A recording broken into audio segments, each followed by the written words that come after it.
lo que toca es empezar a pensar cómo va tomando forma el cumplimiento de esa promesa tan anhelada de Israel en la antigüedad, la promesa de que llegaría el Mesías. El Mesías ha llegado, no llegó el 25 de diciembre, llegó hace 2000 años. Eh, pero podemos reflexionar, pensar en cómo es que va tomando forma ese cumplimiento de la promesa. Y vamos a empezar por retroceder en el tiempo otra vez a otra profecía del profeta Isaías.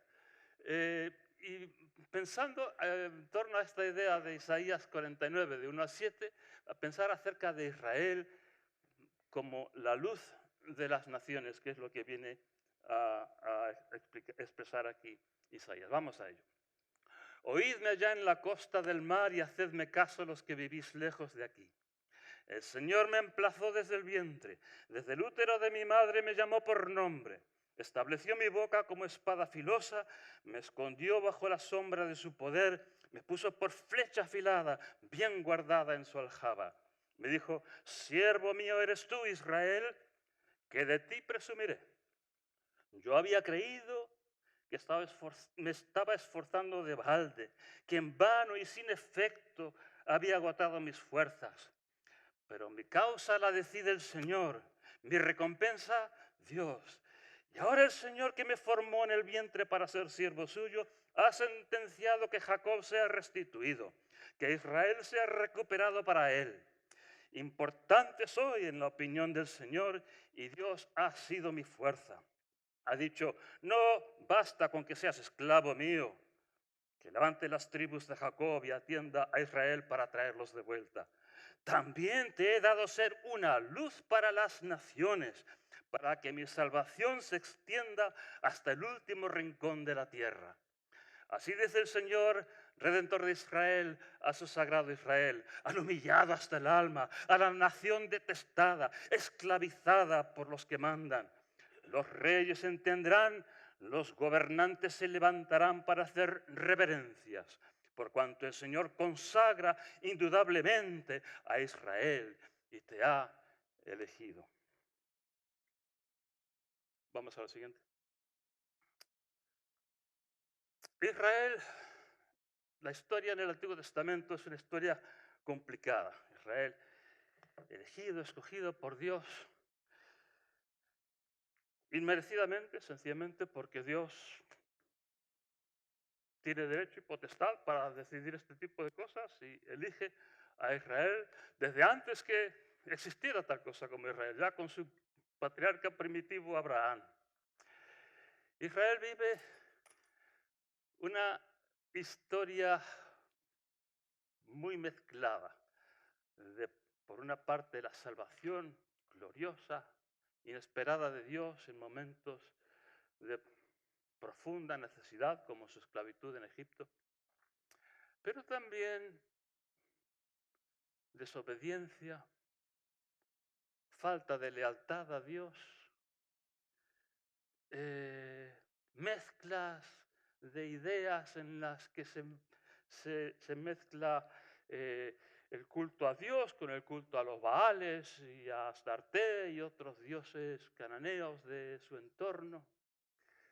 Y junto con eso entonces viene el castigo de Dios y las experiencias desafortunadas, no una vez, sino una y otra y otra y otra vez, en un ciclo que, que casi parece una dinámica circular, ¿no? La salvación de Dios, con la salvación viene eh, el agradecimiento, la gratitud, el reconocimiento, la obediencia a Dios, y luego pasa el tiempo y apartarse de eso, irse apartando cada vez más, hasta que por fin caen en todos los pecados y la inmundicia y la maldad de otras generaciones que se suponía ya pasado, y entonces viene el infortunio, las derrotas militares, el hambre, la sequía, la escasez, todo tipo de dificultades y al final el pueblo se da cuenta, ay, pero claro, es que es normal que nos esté pasando todo esto con lo desobedientes que hemos sido y el arrepentimiento y clamar a Dios y otra vez entonces la misericordia de Dios que se vuelca en otro acto de salvación, pero no es un círculo, sino una espiral descendente. Cada vez va a peor. Y termina con la destrucción de Jerusalén, la destrucción del templo de Salomón y el pueblo llevado al exilio. Y ahí en el exilio, escuchen estas palabras que he leído de Isaías. El pueblo detestado, oprimido, esclavizado por sus enemigos. ¿Qué esperanza pueden tener ya? ¿A qué pueden aspirar? Pues lo que pueden aspirar es que Dios no se olvida, que Dios no rechaza para siempre, que Dios es misericordioso, que Dios es compasivo y que volverá a restituir a Israel. Siguiente diapositiva. Pero no restaura para que las cosas vuelvan a ser como antes, sino que restaura para que va a restaurar, la promesa cuando están en el exilio del destierro en Babilonia, va a restaurar para que lleguen a ser una luz para las naciones. Ahora ya no es solamente Israel. Ahora el propósito es que Israel no solamente vuelva a su situación de privilegio antes, sino que Dios tiene un proyecto que va más allá de Israel. Quiere que Israel sea una luz para las naciones, para que las naciones vean y entiendan que hay un Dios en el cielo, todopoderoso y además misericordioso y salvador. Entonces, siguiente. Entonces, aprendemos la importancia de Israel en los proyectos de Dios. Al margen de lo que podamos pensar las opiniones lógicas que puede haber de distintos eh, tipos de opinión o puntos de vista acerca del Estado moderno de Israel. El caso es que la humanidad está y estará siempre en deuda con el pueblo de Israel por todo lo que soportó y sufrió para que pudiera amanecer la luz de Dios sobre nosotros, el resto de la humanidad.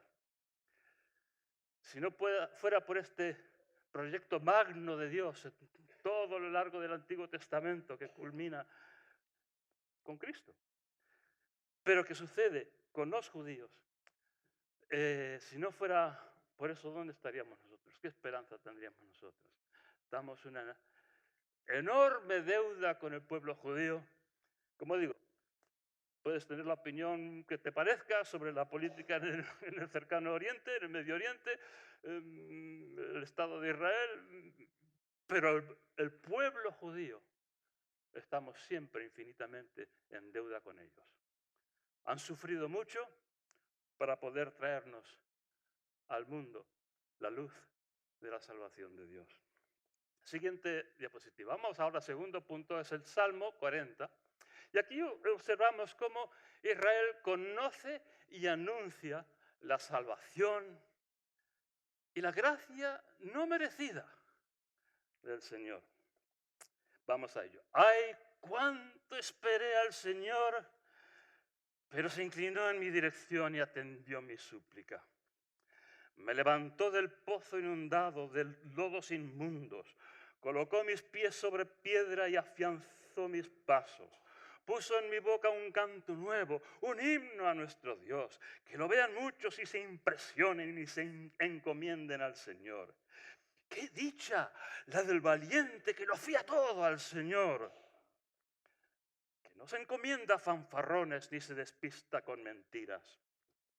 ¿Cuántas cosas has hecho, Señor mi Dios? Es imposible contarte ordenadamente tus prodigios y tus soluciones que nos has brindado.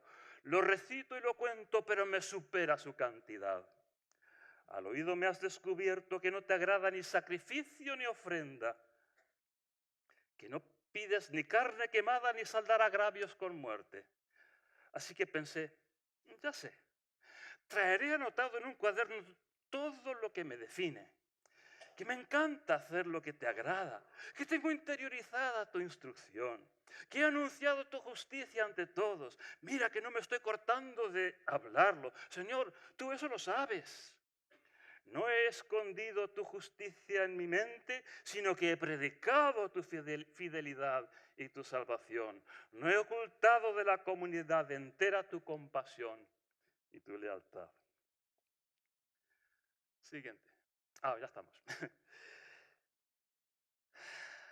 Lo primero que observo aquí es esa idea de fiarlo todo al Señor. ¿Cuánto esperé? La espera se me hizo eterna, pero al final el Señor atendió a mis súplicas.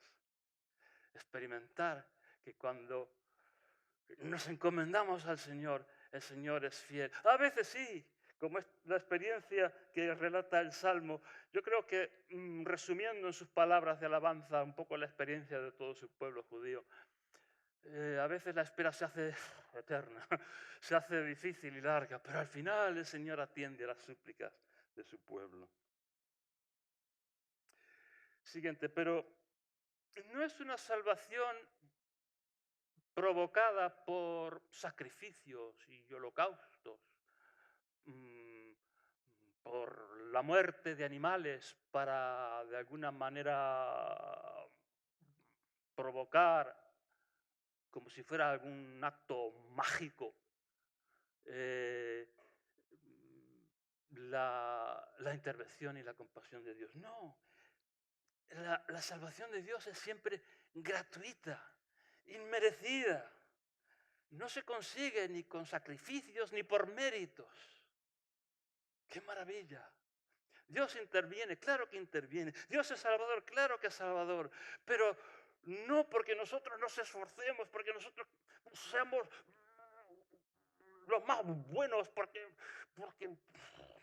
nos proponemos ser los más buenos y entonces así de alguna manera manipular a Dios para que... No, no, inmerecidamente, por pura gracia, porque Dios es así, porque Dios es Salvador. ¡Qué maravilla! No por nuestros méritos, no por sacrificios, no por muchos animales que pretendían quemar en el altar, porque Dios es bueno, porque Dios es misericordioso. Y nada más. Por eso. Siguiente. Ahora, si no podemos hacer nada en cuanto a sacrificios o méritos para provocar la salvación de Dios, sí hay cosas que podemos hacer, y lo que podemos hacer concretamente es responder, como hace aquí este salmo, rememorando lo que Dios ha hecho. Y por pura gratitud, ya que Dios ha intervenido, de pura gratitud, rememorar, declarar lo que hemos vivido. Y vivir como Dios manda vivir. Pero vivir como Dios manda vivir, no para manipularle a Él, sino como expresión de gratitud.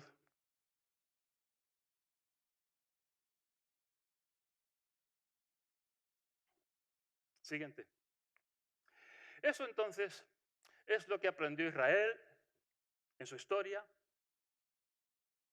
Es lo que seguramente experimentaron multitud de judíos en los tiempos bíblicos a nivel personal.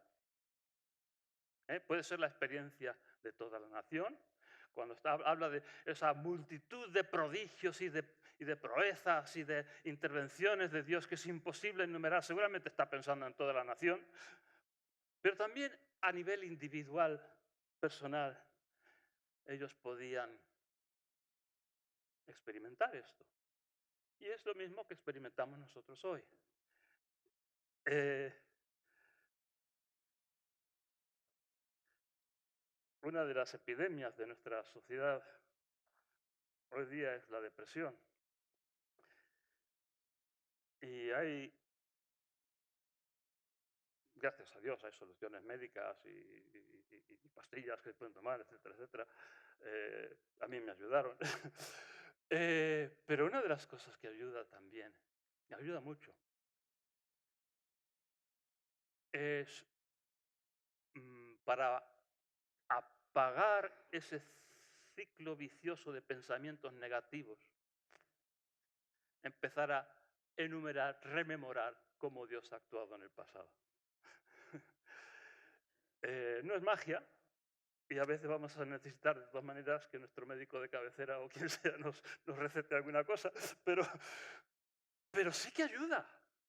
¿Eh? Cuando estás ahí con ese ciclo vicioso de pensamientos negativos, la ansiedad, pues mira lo que Dios ha hecho por mí desde antes de nacer, desde yo que sé cuánto, que esto, que le conocí a cuando tenía no sé cuántos años, que las maneras que Dios me ha bendecido con amistades, con pareja, con hijos, con lo que sea.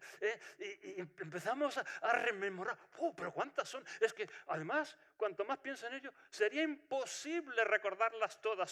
Sus números me supera, dice el Salmo. Es más que lo que puedo recordar, tantísimas cosas que Dios ha hecho por mí. Sí, es la historia de Israel. Sí, en el Antiguo Testamento, cuando se escribió el Salmo, era la experiencia de muchos judíos, pero también es nuestra experiencia hoy, que son demasiadas para contar las maravillas que Dios ha hecho en nuestras vidas. Aquí haría falta escuchar algún amén, me parece, pero en fin. Vamos a lo siguiente. En nuestra lectura del Evangelio, en Juan 1, tenemos esta idea, el anuncio de Juan el Bautista, ¿no? Jesús, el Cordero de Dios que carga con la maldad del mundo entero. Vamos a ello entonces. El día siguiente ve Juan a Jesús que se le acerca. Mirad, dice, este es el Cordero de Dios que carga con la maldad del mundo entero. Es sobre él que os venía diciendo yo que el que viene después de mí estaba antes que yo, porque existe antes que yo, aunque yo no lo conocía. Pero para que se diera a conocer a Israel, por eso he venido yo a bautizar con agua.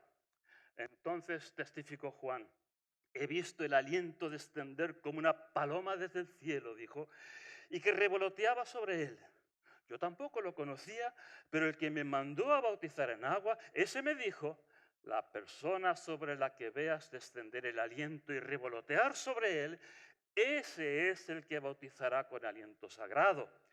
Yo ahora lo he visto y he dado testimonio. Este es el Hijo de Dios.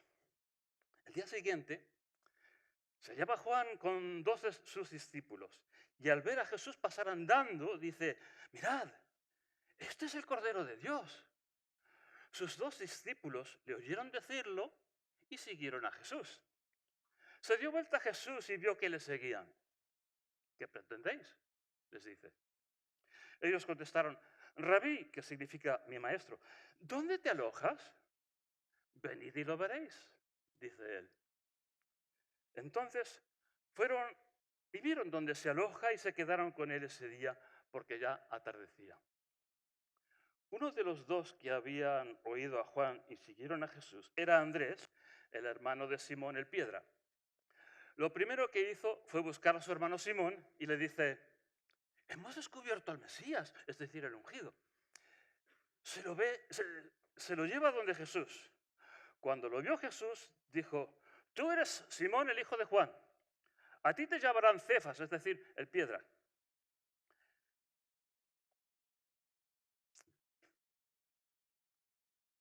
Con este anuncio de Juan el Bautista descubrimos que Israel, los judíos, Israel ya no tiene que cargar con la maldad de todo el mundo. Lo triste es que 2000 años después todavía los prejuicios antisemitas les hacen cargar con la maldad del mundo. Pero no hace falta. Jesús es el que carga con la maldad del mundo. Él es el Cordero de Dios que quita el pecado del mundo.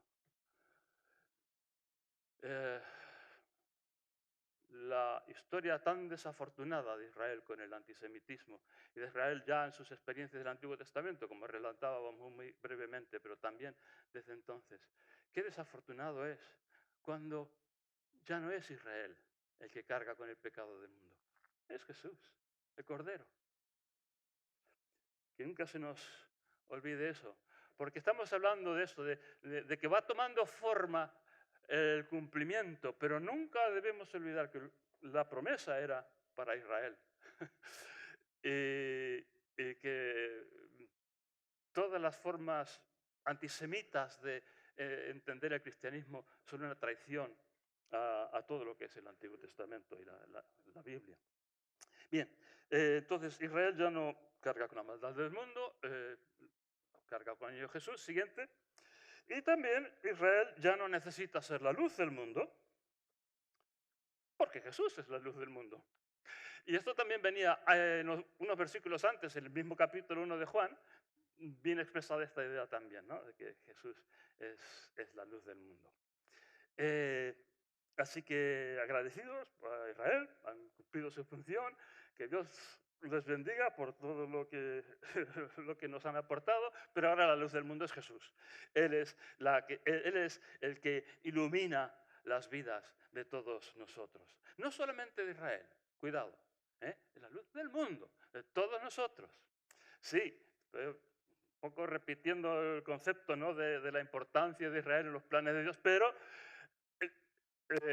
Jesús carga con los pecados de todo el mundo, de todos nosotros, como Cordero, y Jesús es la luz de todos nosotros, ilumina todas nuestras vidas, de toda la humanidad.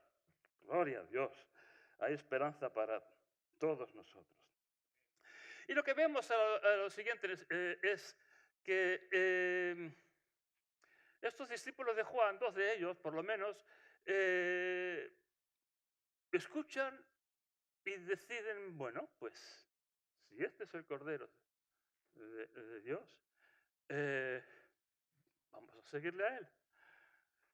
Y al final, claro, Jesús quita el pecado, ¿no? De todo el mundo, muy bien, maravilloso.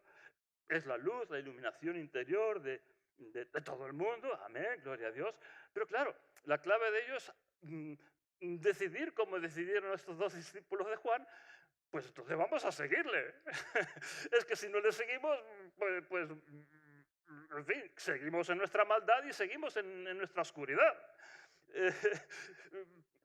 Quita nuestra maldad y nos llena de luz, pero claro, si le seguimos, como estos dos discípulos le siguieron. La clave, importante, no nos podemos quedar sin ese factor que es sumamente determinante para poder experimentar y vivir plenamente lo que significa que nos haya sido quitada la maldad y que estemos iluminados en nuestro interior. Y por último, Simón ahora se llamará Pedro. Sí, perdonando mis torpezas de traducción, como conocéis, que a veces me pongo cosas como poner el piedra en lugar de Pedro, pero en fin. Sí, Simón ahora se llamará Pedro. Y eso significa, me parece a mí, que Jesús cambiará nuestra percepción de quién somos, cambiará nuestro sentido interior de identidad. Seguirle a Él, dejarle llevarse nuestra maldad y dejarle iluminar nuestro ser, va a cambiar nuestra manera de entender quién somos. Tal vez no tan radicalmente como a Pedro, que hasta le cambió el nombre, pero sí, algo cambia, algo cuando nos miramos al espejo ya no somos quien éramos antes. Tenemos una nueva identidad. Como discípulos de Jesús y como hijos o hijas de Dios.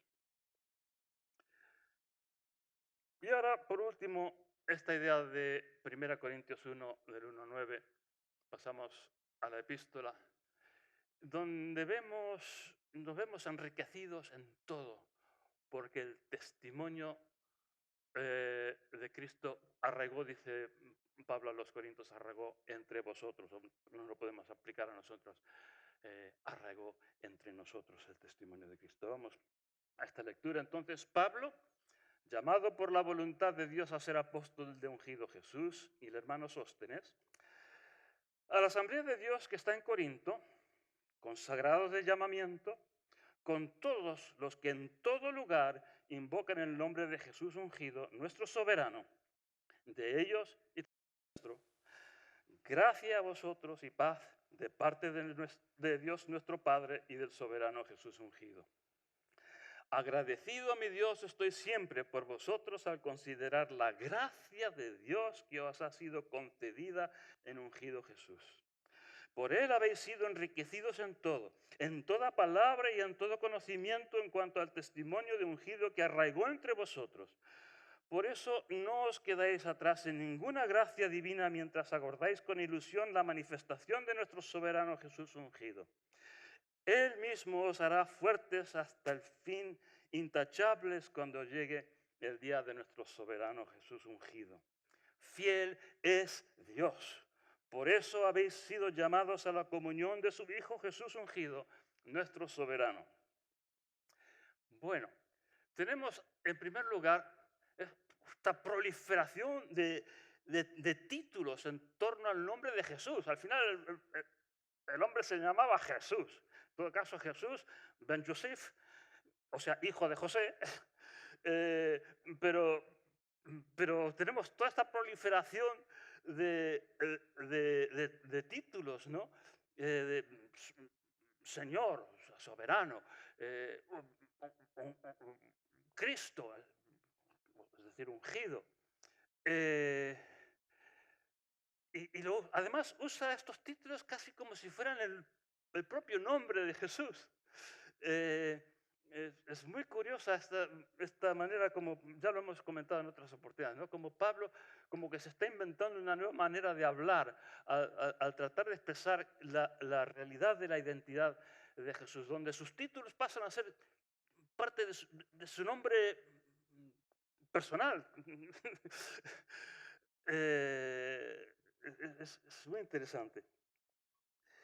Em, pero claro, lo que hace toda esta repetición tantísimas veces que ya empieza a aburrir un poquito tanto esto, soberano ungido, Jesús ungido, eh, venga, repetir, repetir.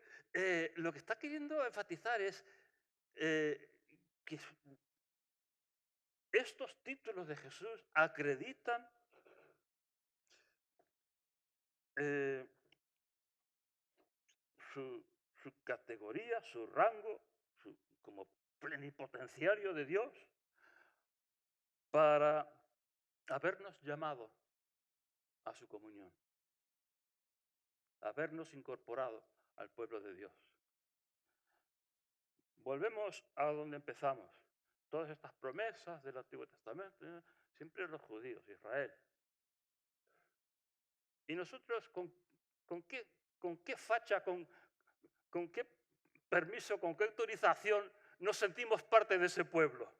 Pues por todos los títulos gloriosos de Cristo, que es el que nos ha incorporado al pueblo de la promesa.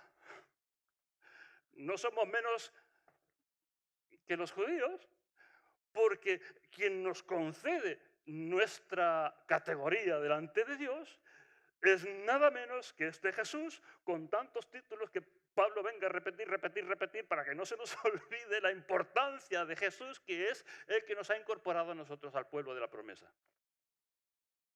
Gloria a Dios. Siguiente.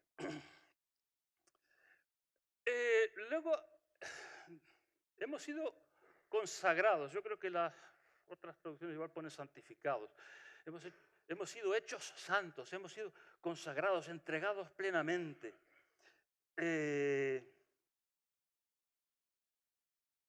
Junto con todos los que todo el mundo invocan su nombre. El efecto de la obra de Jesús en nosotros es una obra santificadora, consagradora, donde Él nos hace puros. Era el cif este de que hablaba Eli durante la alabanza, pero por otra parte nosotros también nos entregamos y nos consagramos a Él. Y esto, otra vez, para todos nosotros, en todo el mundo, en todo lugar, en todo pueblo y nación y grupo étnico e identidad nacional. Empezó siendo de los judíos y ahora es de ellos también, pero también nuestro. Siguiente.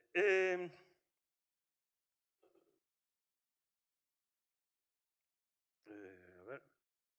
Bien, sí, se trata de gracia sin merecimiento. sin sacrificios ni precio a pagar.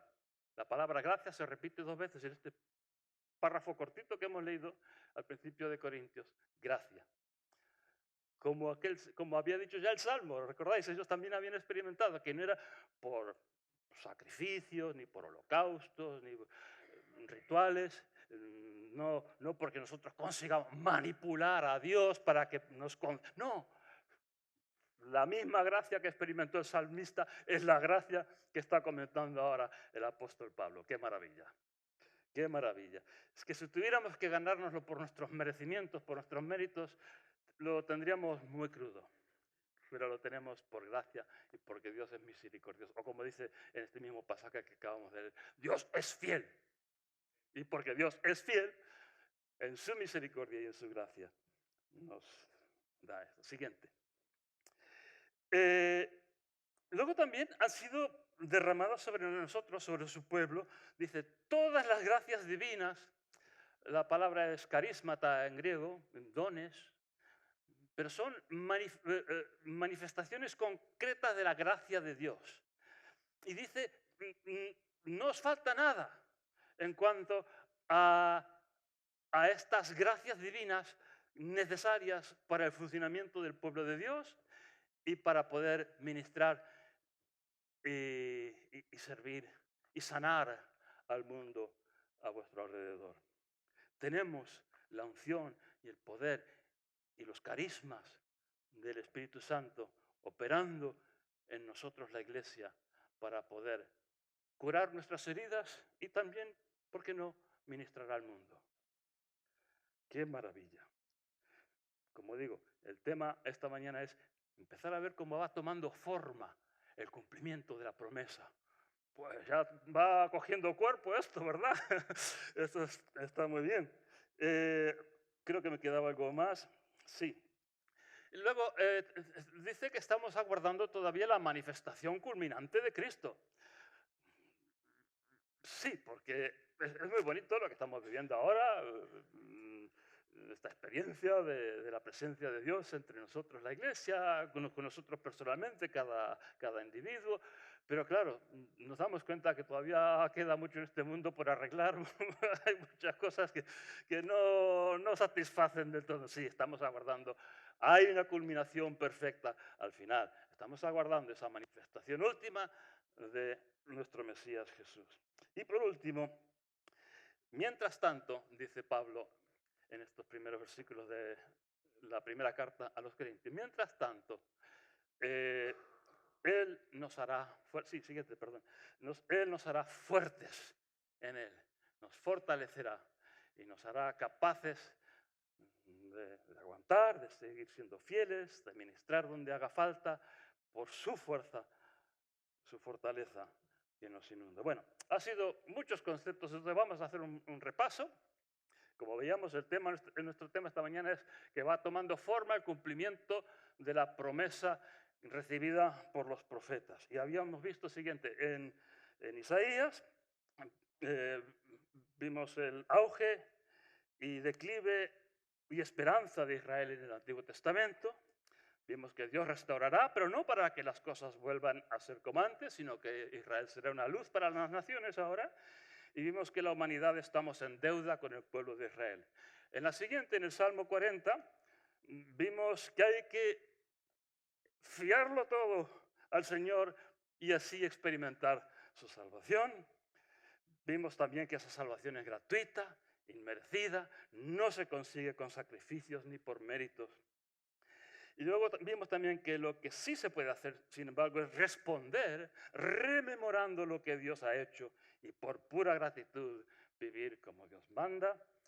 Y vimos que eso es lo que aprendió Israel en el Antiguo Testamento, pero es también lo que vivimos nosotros hoy. Gloria a Dios. En Juan, capítulo 1, vimos que Israel ya no tiene que cargar con la maldad de todo el mundo, ahora cargará con ello Jesús. Israel ya no necesita ser luz de las naciones, ahora Jesús es la luz del mundo. La clave está en decidirse seguir a Jesús y Jesús cambiará cómo entendemos quién somos, cambiará nuestra identidad, como Simón que le puso de nombre Pedro. Y por último, en 1 Corintios 1, Vimos que los títulos de Jesús garantizan nuestra admisión al pueblo de Dios. Hemos visto que hemos sido consagrados junto con todos los que invocan su nombre. También que se trata de gracia, sin merecimiento, ni sacrificios, ni precio a pagar. Y hemos visto que hemos recibido todas las gracias divinas, todos los carismas y la comunión con el Hijo Jesús. De la comunión con el Hijo Jesús no hablé, pero bueno, es igual. No es que sea igual, es importante la comunión con el Hijo, pero en fin, vamos al siguiente punto del repaso. Aguardamos la manifestación culminante de Cristo y mientras tanto, mientras aguardamos esa culminación, Él nos hará fuertes hasta el fin. Vamos a concluir con una oración. Estamos, Señor, infinitamente agradecidos por cómo tomó cuerpo, cómo tomó forma el cumplimiento de la promesa que habías hecho ya por medio de los profetas en el Antiguo Testamento. Tomó cuerpo en la persona de Jesús, que nos ha ministrado de tantas maneras como hemos visto. Gracias por tu gracia, porque no hace falta procurar manipularte ni comprarte con nuestros méritos, que son más bien pocos, sino que eres misericordioso y eres fiel. Como el salmista, queremos ser personas infinitamente agradecidas y dispuestas a declarar y proclamar a todo el mundo lo que hemos vivido y experimentado de tu salvación gratuita. Nos entregamos a ti, Señor, consagrados por la obra de Cristo, pero consagrados nosotros también. Esta mañana volvemos a consagrarnos, a entregarnos a ti, a querer, a declararte nuestro propósito de vivir como es digno de quienes tanta misericordia y tantos beneficios hemos recibido. Bendito seas tú, Señor. Amén.